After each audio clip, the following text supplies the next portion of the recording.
Welcome to the TAE Aerospace Ipswich Jets after the 80. Proudly brought to you with thanks to the Ipswich Jets Leagues Club, the heart of our community and a huge supporter of rugby league in Ipswich, and of course your Jets. Today we're at the Leagues Club and halfway through the season, so we thought it was time to bring back in our HostPlus Cup head coach Tye Ingebrigtsen to talk about the year so far, what's come before and what's coming up, plus get insights into the man himself. We've got a lot to get through, so let's not waste any time and say good morning, Tye Ingebrigtsen. Morning, mate. Mate, we're joint fourth heading into the back half of the year. Obviously, you set out for the year with some targets, but how does that stack up against what you set out to achieve? Yeah, no, we've been travelling reasonably well. I think our last month of footy, all but the weekend's result, has been really, really pleasing. It's the first time we've been able to consistently stack up 3 wins in a row.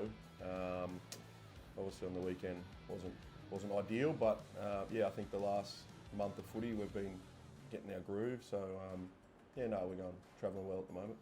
And through that time, I think we've played 11 games now.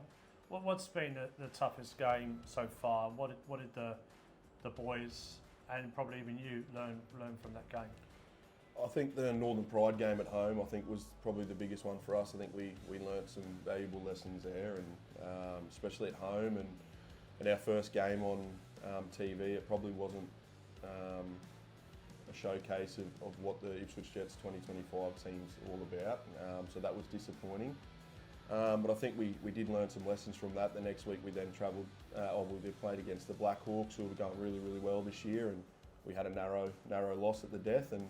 But I think that loss was probably our hardest one we've had this year, but there was plenty of lessons learned.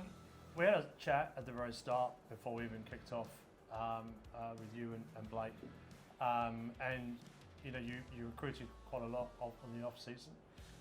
So from that group of men that hadn't kicked a ball to now 11 games in, where do you think we've grown the most, made the biggest strides? Is it physically? Is it in tactical? Is it in their mindset? Like, what have you seen the biggest growth been in the boys? I think connection. I think the longer the season goes on, and like you said, we're halfway now. I think after the bye this week, we've got 9 games left. So, but I feel every week we're getting more and more connection as a group, and people are getting to know each other more and more familiar with each other. And the stronger we are as a group, the better for our results and stuff like that as well. So I feel as if each week that's improving. So looking back again, was there one performance this year where you sat back as a coach and gone, yes, that's Jets footy, yes, that's everything executed as I wanted to be, when you've looked at the game? I think the Wynnum game at Wynnum was really good defensively. I thought that was really good display from us. I think at Wynnum, to only let a try in that day showed that the grit and determination and what we're building here at the club. That was a great display. And then I think the night we went to Rocky, it's always a tough travel out there in central Queensland, and I feel as if our attack was really good that night. I think we put 40 plus points on or something like that. So I feel, yeah, we've had games where we've been defensively good, and then we've had games where we've been attacking good, and I think we just got to try to bring it all together and put an all-round performance in one day, and I think we're getting closer and closer.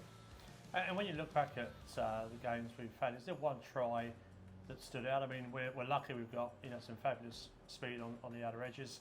You got Jules creating some great opportunities through the halves.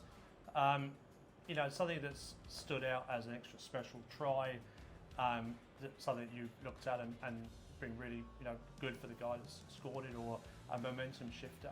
Is there one try that stood out for you this season that's achieved that? I think the try that probably what we want to be known for was in Rocky that night. Ollie Pascoe, he charges the footy down in our own end. I think it's play 5, and they got off a quick play the ball. I think we had no markers, and he's jumped out of the line and put some kick pressure on, and he's charged the footy down, and then he gets the bounce of the ball and he runs 70 metres and scores. And I think that's the kind of team we would have been known for, those effort areas, and I think we're still getting better at those, and there's still a lot of improvement to do, but that's a perfect example of what we want to be. Now, I think one of the things that probably you're getting renowned for is the fact you do have a team. You don't have a team of individuals. You have a collective. And when we spoke to Ollie last week, who's been the receiver of many of those players, only one guy can be picked out of that. So from a coach's perspective, who's putting in the hard work? Who's perhaps making that machine work but not getting the headlines for it? Yeah, I think you're right. I think sometimes there's players that can get unnoticed. I think Rashawn Denny's having a massive year. I think he's been great for us in the centres, and he didn't get much of an opportunity last year. I think at the Northern Pride, I think he only played 5 games, and he's played every game for us this year, bar one when he was injured. And he's just defensively, he's been great for us in the centres. And like I say, there is players that can go unnoticed at times, and I feel Rashawn's probably one of those guys. But yeah, he's having a great season. You went at the start of the year with a co-captain arrangement, so you had Blake Lenahan, Ollie Pascoe, Brett Greenkeep. Even within those 3 or outsiders of those 3, who stood up as a leader when you've needed them to, when the pressure's at its most? Who have you seen that's maybe even surprised you and stood up and taken a leadership stance in the group? Probably Dion. For a young man to be able to come into the way he's come in and have such an influence on this team, and he obviously wears the 7 on his back, so he's got a lot of control there and ownership there to get us around the field. But even in captain's runs and in meetings and stuff like that, he's taken a lot of ownership now, which is great. And even at half times, he brings the group in before they come into the shed and has a bit of a debrief about the half before they come in and see the coaching staff. So he's someone, mate, that I've been really impressed with. And here's a young kid, but is there anybody in the group that is maybe even younger still that's come in and earned their spot quicker than perhaps you'd expected them to have done?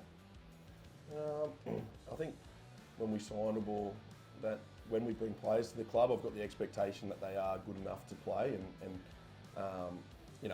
we've had a lot of young kids actually play this year that have probably played more games than they thought so early on. Declan Hayden has played, I think, 8 games of Cup now in the first 10 rounds, which is really good for him, and he gets better and better every week, and he's on that learning part of his career as a young man, and I think he's been nice and solid for us, and yeah.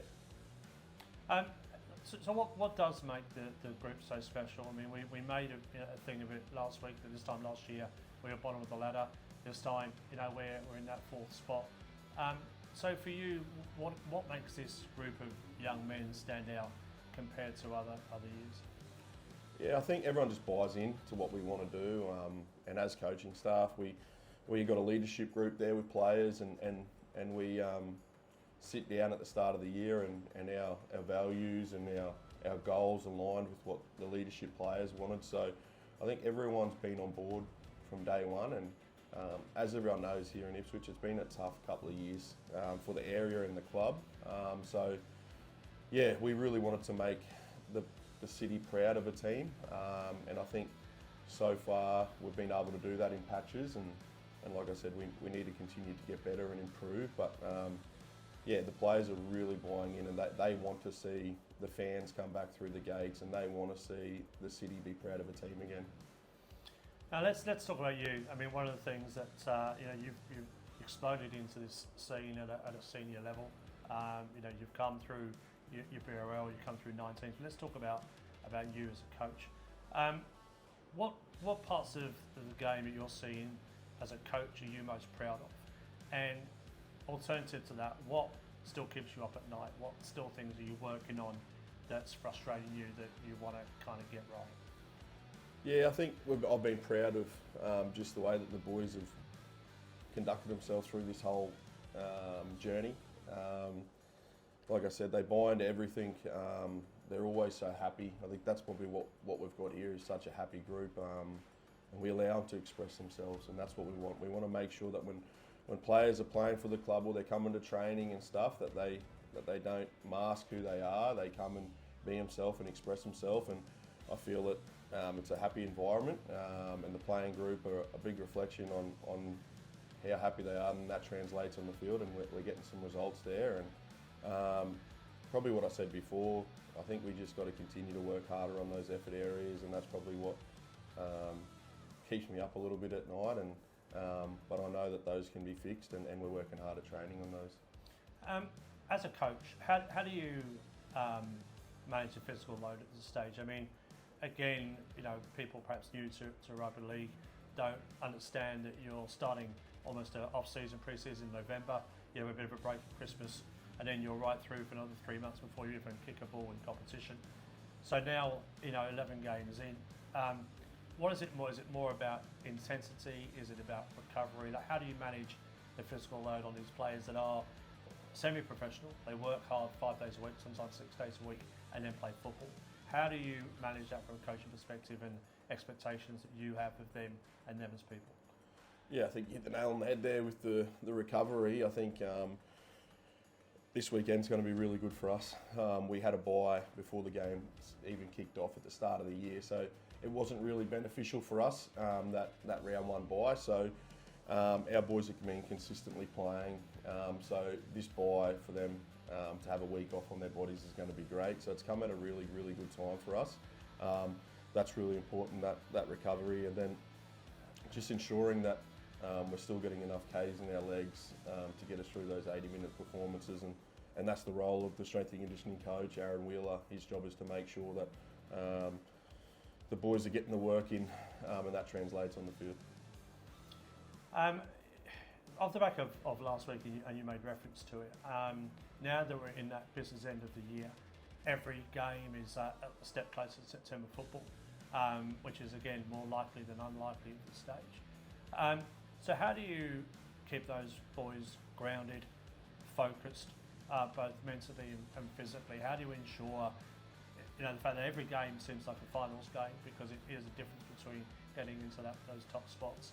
So how do you do that as a coach?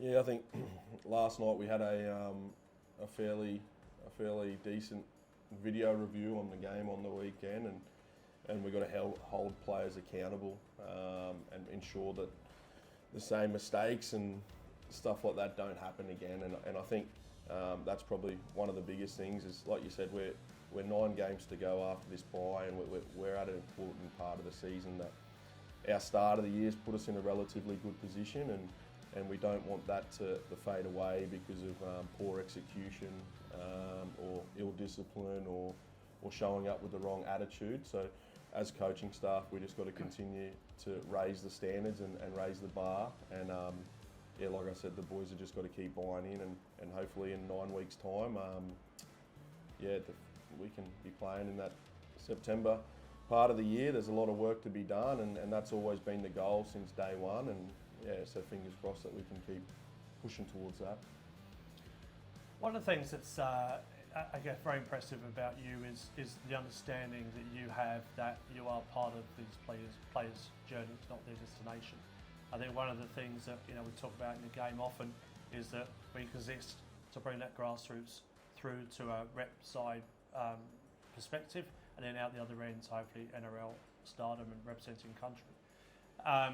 And I think a lot of clubs fail in that, and they focus very much on winning the HostPlus Cup, and that's the end of it. But you don't. You understand that. So explain that. I mean, you're giving a couple of kids, really good opportunities to go and train at NRL level now, and that's because of the opportunities that they presented themselves with. But you've also helped them on that journey. So explain that. Like, what's your philosophy around ensuring that these players get the best opportunity they can get? Yeah, 100%. And I think at this level, that's what comes with the level too. It's a stepping stone and it's a pathway. And as unfortunate as it may be, when players are playing good and they're going to get opportunity to go to high levels, it's a really, really good outcome for the club and the coaching and the player himself, because we've been part of that journey. Like you said, young Dion Tiapa and Ollie Pascoe have now been called into the Titans to start training during the week, which is awesome for them. And all reports that they're going really well. So that's a good reflection of what we're doing here as our club, that our players are physically in the right shape to be down there and handling that training. But yeah, mate, anything like that. Last year, when I was coaching Mel Meninga, we've had a bucket load of players from that Mel Meninga season that have pushed on to clubs in Sydney and stuff like that through the SG Ball and Jersey Flag systems now, and it's really good to see. It's really pleasing to see that Ipswich Jets are producing such talented players. And how do you coach? I mean, how much of when you come into a game day, how much of that is preparation? How much do you change on the fly? And one of the things we've talked again, you and I, is the fact that how good your footy IQ is and your anticipation of what's coming up and able to read the game. Is that something that again is a skill you developed over time? Is that just playing a shed load of football and watching even more football, much to Carly's despair, on screen all the time? Like, how is that? Is that just because you're a student of the game?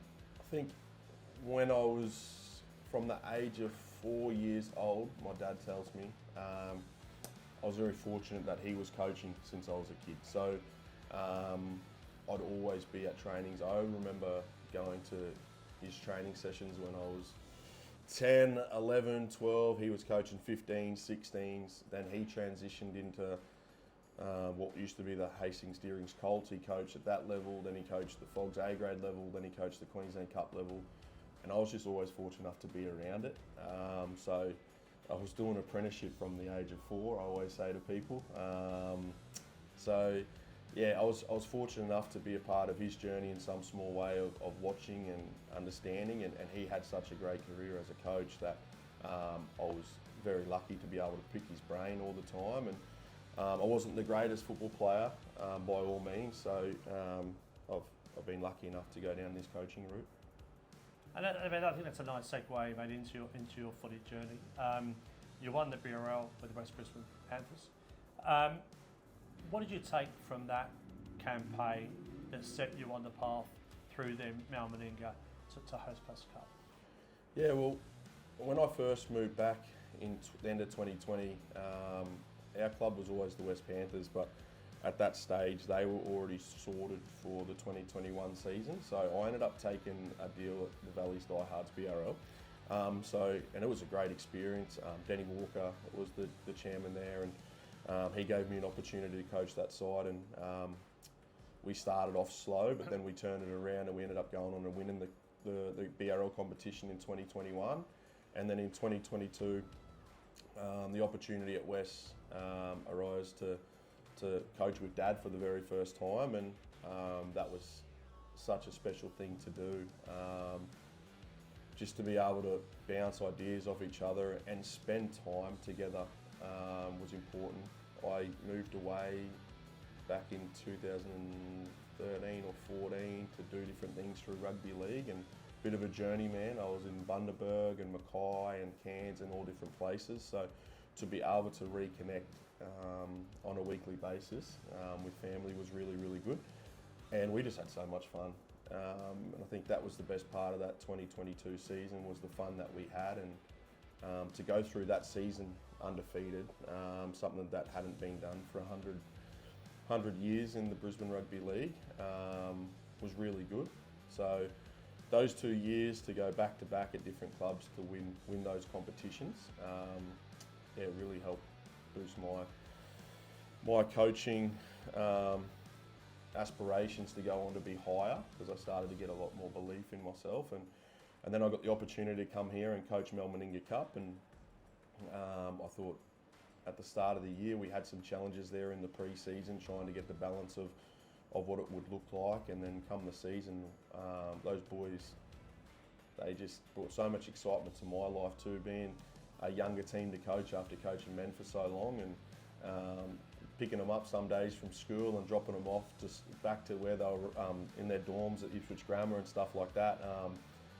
It was good. It was a good experience for me, and we played some really good footy, we were one game away from a grand final at that level, which I thought was a great achievement for us last year, and it was great to see some of them boys get rewarded now and playing at higher levels. 19s is typically a very difficult year to coach, because obviously there's a whole different load of social pressures that these kids take when they're coming into high school, the end of their high school journey.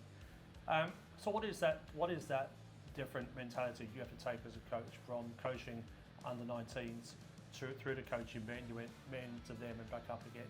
So what's been the biggest shift you've had to do yourself to be able to cope with those different mentalities? Probably the way you talk to them. I think that's probably the biggest thing. You can't rip into them in the sheds at halftime when things aren't going your way like you could with men.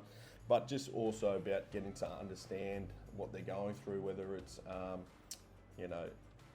relationship stuff, school stuff, or just starting an apprenticeship, and all those little things. When you turn 18, your life flips upside down, and it's you get a bit of an introduction to what the real world looks like. So I think one of the important things for me early on was to get to know the players, and I think the first week of training I had half my team missing because they've gone to schoolies for their schoolies trip because they've just graduated school. So just little things like that is so much different. But like I said, once I got to know the kids, and they actually brought some excitement to my life, they made me feel young again, which was good, and yeah, it was one of my favourite years of coaching. Now we're in present day. We've dealt about 2022, but let's go back to 2011, mate. When I did my research, I saw that you played a test match for Norway. I would suggest that would be quite unique amongst Queensland Rugby League. So I guess two questions. Were you the reason why the Viking clap started in Canberra? And secondly, tell us about how that all came about, what that was all around that time, and what that meant to you in that space. Yeah, it was definitely true. When you sent me that text last night to see if it was true, I had a bit of a giggle to myself because it's been so long. It come about. My brother was playing at a decent level of footy, and he kind of reached out to them when we were back in 2009, I believe. He was started communication with them, and then unfortunately he done his ACL, so he couldn't play. So they ended up wanted me to go down there and play in a game. So I took it with both hands and represent our family's heritage, and it was a big experience for me as a young 20-year-old kid. I hadn't been to Europe before and had to catch 3 different planes to get there, and I think it was 2 days of travelling and 9 hours waiting around in a Hong Kong airport, young 20-year-old, and but I got to go over there for 2 weeks to Norway and got to experience what the life was like over there, and very grateful for that opportunity, and it was a great life experience. And we got to play Germany, and we won that test match, which was really pleasing. And then about a couple of days later, I was back on a plane, and same thing again, 2 hours travel and back home eventually. But yeah, something that I got to tick off my bucket list at a young age, and yeah, something that I'll be forever grateful for. To the future, we announced last week that you've resigned for the Jets for 2026. We talked about exposing talent to NRL teams. What you're doing here is certainly, obviously, ears are pricking up all over the place, and focus is very much on you. So we're fully aware that you're the man of the moment, and people are looking at you from a coaching perspective. So what made you commit to the Jets for next year, and potentially push back offers to stay at the club for another year? Just love it here. It's just a good club, and I've said it to numerous of people, and now that we're getting results, like even last year, when I was coaching Mel Meninga, people know when you're doing well, and the community out here, they get behind you, and so many people that I didn't know were always coming up telling me how much of a good job I was doing, and the community loves footy out here in Ipswich.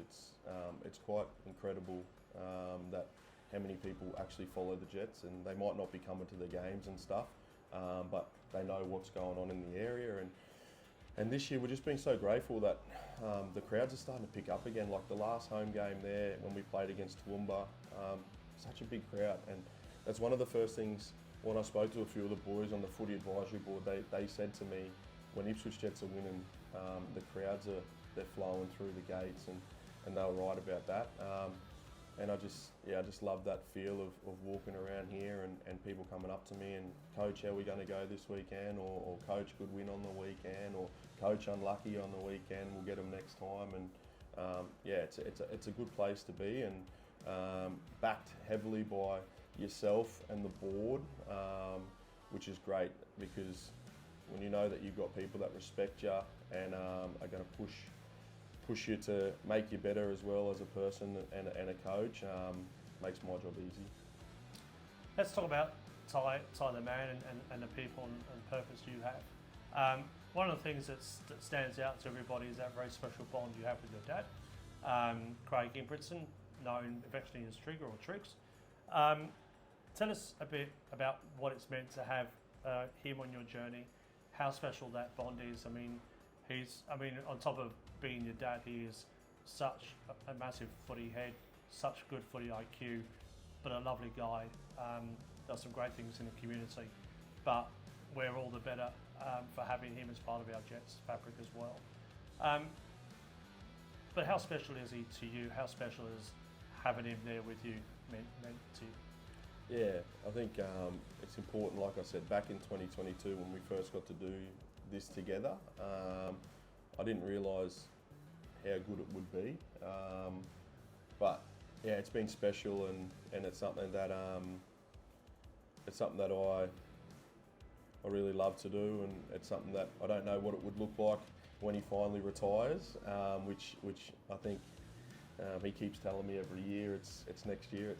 So, but I think rugby league's important to him too. He had such a good career, and he coached in 3 grand finals at this level in the HostPlus Cup, and unfortunately never won one. And I think it's important that he hangs around until he can tick that off, because I reckon it still eats at him a little bit.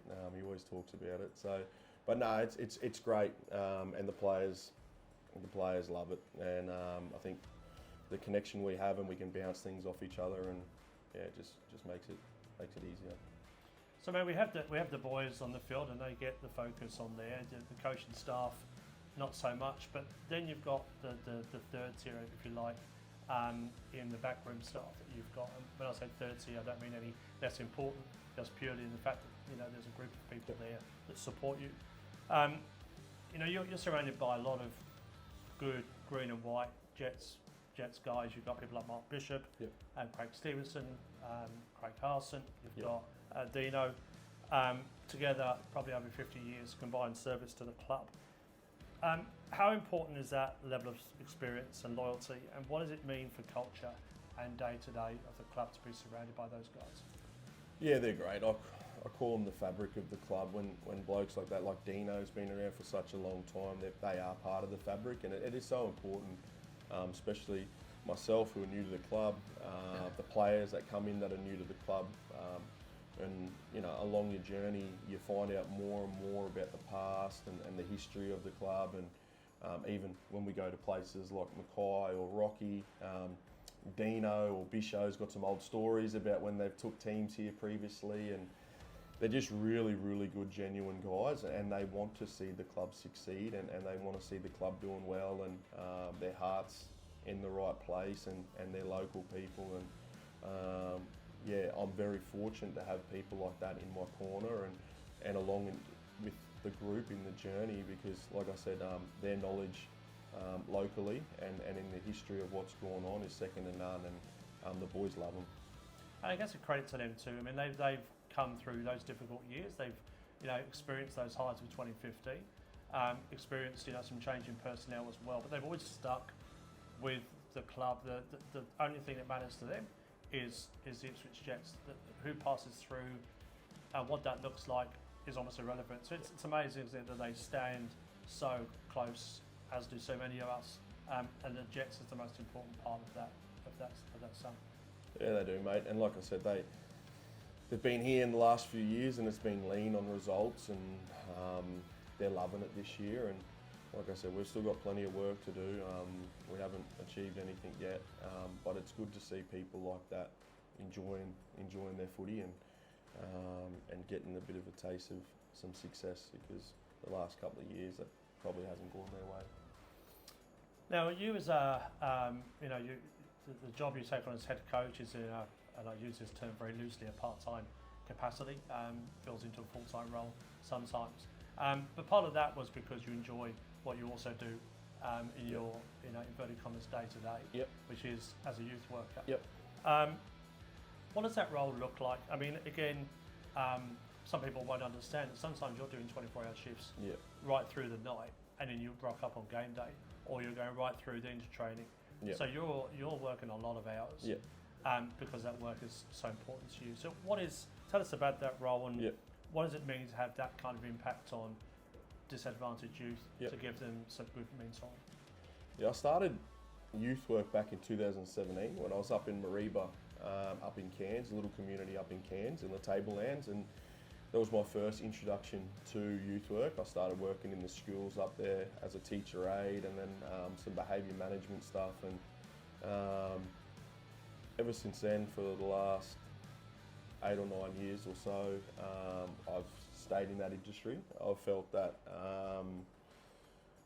you can make a really positive impact at kids, and from your own life experiences, and it can rub off on kids, and try to make them better, and try to be a role model for them kids. And I've spent time through school systems and programs, and now doing residential care, and I just find that it's a rewarding job, and it's something that I want to continue and do if there's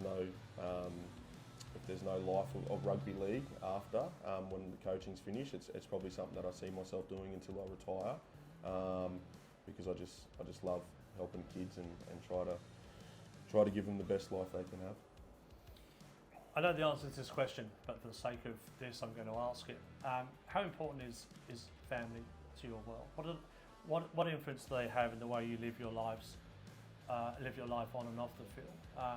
I think, from my personal perspective, I don't think I've met a man with a high level of integrity than you, and credibility. And I know, as I said, the answer to this. But in your own words, how important is family to you?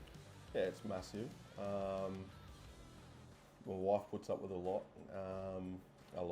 She, I think it's important if you're coaching. I read something the other day actually that to make a good sports coach, it's about what support you have around you, and I'm very fortunate and blessed that Carly allows me to do what I do, and she really holds the house down why I'm chasing my dreams, and putting all this time and effort into coaching, and even her family is so supportive. Like on the weekend, they all come out to watch me coach in Ipswich while she was staying here. So it's great to have that support from her and her family, and then my family as well, like my brother and my sister. They're at most games here, which they live on the north side of Brisbane. For them to travel all the way out here most weeks to watch me, it's good to know that you've got that level of support. So to tie this up, we'll do a full circle and come back to the football. You've referred to it before, but the fans are turning up and backing the boys. What's your message to the Ipswich community about what they can expect, and what your message is to them? Yeah, just that we're working hard, and we want to make the city proud. We want to give you a football team that makes you want to come out on your Saturdays or your Sundays and support the club. And we know we're not hiding away from the fact that it has been some tough times over the last few years, which may have turned people away from coming out to the games. And that was one of our big focuses during the pre-season. We all know that it's been 7 years before the city's had a chance to watch any September football for the club, and we just want to keep working hard and hopefully get to that goal by slipping in the top 8 this year, and giving everyone a chance to watch a game in September. And part of Steve Johnson, our chairman's mantra constantly is that we're a team, a culture of being honest, of giving a big effort, and being tough. How does that DNA shape the way we play and the way you coach? Yeah, I think it is. I think Jono's a very passionate man, and I love when I hear Jono talk about the Ipswich Jets the way he does. And every time we have a function or anything, Jono will give the same 15-minute spiel about how hard-working we are, and it translates on the field. The boys love it as well. They love hearing that kind of stuff, and we are working hard. There is no secret about how hard we're working during the week, and the boys are putting in the effort. And like I said, we just got to keep working hard. We've got another 9 games to go after the bye, and like I said, hopefully we get to where we want to be. Do you think that authenticity is what has helped you build such a strong team and bring boys back to Ipswich? It does, and I think that's what I mean. Like, even when I went back to why it was an easy decision to stay here, it's because you feel so supported and you're so back, because I think we're all got the same goal, and it all aligns of what we want to see this club be and what we're aspiring to be. And like I said, I'm lucky that I've got a board and yourself and Jono and everyone that's involved around the club, even the volunteers. Everyone wants to see us be successful, and it makes you feel so supported as a coach, and I'm very fortunate. So, as we're sniffing a September spot in the finals, wherever hopefully that ends up, what's the one non-negotiable that you're hammering home to the team right now to ensure that stays front of mind? Yeah, I think, again, we go back to the hard work. We have to keep working hard because nothing's guaranteed. I think we looked at it at the start of the year on the breakdown of the last 4 or 5 years at cup level, how many wins get you in the top 8, and it was around that 10 or 11 wins, and we're not there yet. So we've got to make sure that these 9 games after the bye is we're working hard, and that our vision is very clear. We can't be dropping games like we did on the weekend, because we make it hard for ourselves, and we're better than that. And Mackay were really good on the weekend, and I give full credit to the way they played. They outsmarted us in a lot of areas, and we just got to make sure that when we get back on the field after that bye, that we keep moving in the direction that we all want to be moving in. And with those 9 games coming up, what is the one game there that you think will be a true test of our character? Yeah, we haven't played North Devils yet, and they're flying at the moment, and being such a good club, like they're 3 premierships out of the last 4 years, and they're so consistent in everything they do, and they know how to win, and such a smart coach in Rowan Smith, and such a strong playing group, and that'll tell us where we are at, and I think that's in a few weeks' time. So we still haven't played them yet, and they're arguably been the best team in this competition in the last 4 to 5 years. So that'll be our test. Right, we've done the deep and meaningful stuff. We've done the footy stuff. So let's finish with a bit of fun stuff. Yeah. These are quick fire questions.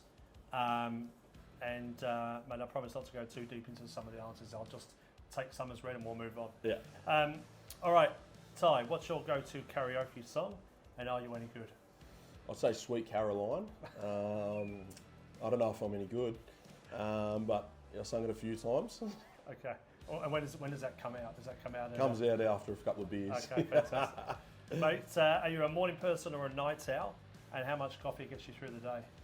I'm a night person. I'm not a morning. It takes me a while to get out of bed, and I'm more of a Red Bull person in the mornings with the energy drink. Kind of push away from coffee. So yeah, the missus has tried to transfer me over to coffee, but I've always been more of a Red Bull energy drink in the morning. There's my caffeine hit. What's the most amount of footy games you've ever watched in one day? Ooh. Yeah, I can sit on my laptop and do a video preview on opposition, and I could nearly be on there for a good 7 or 8 hours, and I could watch maybe at least 2 or 3 full games of the opposition that I'm about to play against in a one day, and yeah, that takes its toll on you mentally after that. But yeah, I'm forever watching football games. So for NRL clubs looking on, mate, they know they're going to get a hard worker and a good student of the game. You've asked this already, but if you weren't coaching, what job would you be doing? Yeah, continue to work with youth. Okay. What's your go-to cheat meal after a big win? KFC. Oh, so what's your go-to KFC meal? Don't say a family bucket for yourself. The kids love KFC too, so I think we usually get a big family feast there, and I love the coleslaw there at KFC, so I always make sure that there's coleslaw involved in whatever feed I get. Now, if we jumped in your car right now, with thanks to Llewellyn's, music or podcast? Music, And what country, music? Yep. little Luke Coombs. Yeah. Nice. Did you go and see him when he came out? Couldn't get tickets. The missus, she was furious. She waited online and I think half the population did and couldn't get tickets. So Now, bear in mind this next question, you might need to back this up at some point. So, what's your hidden talent or a party trick the boys wouldn't expect? ooh. Don't say breakdancing. Yeah, no, it's definitely not dancing. Yeah, I don't know. Okay, that's probably safer than Yeah. declaring it. No. What's one thing you absolutely can't do, no matter how hard you've tried? Oh, I struggle cooking. Okay. The wife will tell you that too. Probably do a good curry sausage, but she doesn't like it because I have rice with nearly everything and she wants it with mash. So whenever I toss it up to cook curry sausages, she's not a fan of it. So. Okay. What's your guilty pleasure TV show or a movie? You're a rom-com kind of guy. Are we going to learn that about? I love movies. I love sporting movies. I'll probably consistently watch Remember the Titans for at least 2 or 3 times a year since it's been released. I feel sometimes when we're playing big football games the night before and I've got a little bit of nerves in my system or something, that's my go-to. Remember the Titans, such a good movie. And that's not a shout-out to an affiliate. That is a genuine movie choice. That's a genuine movie choice. I'm not plugging anyone there. If you had 2 weeks off tomorrow, where would you head to on holiday? To be honest, it might sound boring, but probably to Mackay. It's good to get up there and hang with my mates up there. And like I said, the wife, she's born and raised up there, and it's always good to see her family. So we don't usually get up there much. We usually probably once a year, and it's always good when we get up there. And if I said you had to leave Australia, where would you want to go? Probably go back to Norway. I haven't been back since 2011. So since I got to play footy, probably being a bit older now, I can get more of an understanding of the culture over there, and yeah, it's probably something that I want to do on my bucket list. Do you have any Norwegian language in your bucket list? No? Okay. Nothing, mate. If a movie was made about your life, who's playing you, and what's the movie called? I like a movie called The Replacements with Keanu Reeves. It's about a NFL team that they lose their team for kind of like a salary cap thing, so they have to go get a bunch of replacements to take the reins in, and Keanu plays the role of a quarterback there, and I like him in that movie. I'd like him to take me on in the movie, Keanu Reeves. I think he's a good actor, and something to do with sport, I'd say the movie would be about.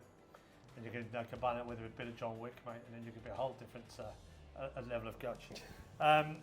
What does a typical Sunday look like at home when there's no footy on? Probably sleeping. Usually started a bit later on a Sunday, but to be honest, even when there's no footy on, I'll be watching the Queensland Cup game at 2:10, and then the NRL at 4 o'clock. So there's not really much of a break. Mate, last question. What's one thing still on your bucket list you're determined to tick off? I'm determined to play finals this year.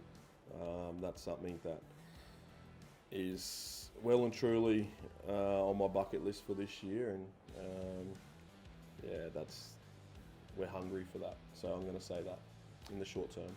Well, Tye, look, on behalf of the club, I wish you well for the second half of the season. Thank you for coming over, and hopefully maybe we'll catch up in end of August for a pre-finals chat. Tye Ingebrigtsen. Legend. Thanks, Richard. Cheers, mate. So that's a wrap up on this episode of the TAE Aerospace Ipswich Jets after the 80, proudly brought to you with thanks to the Ipswich Jets Leagues Club. A big thanks to Tye, and with a bye this weekend, don't forget our next game is on the 21st of June, which is away against Burleigh at 3 p.m. You can only watch that on HostPlus TV. So stay tuned, make sure you like, share and subscribe, and we'll see you next time as we bring you all things Ipswich Jets.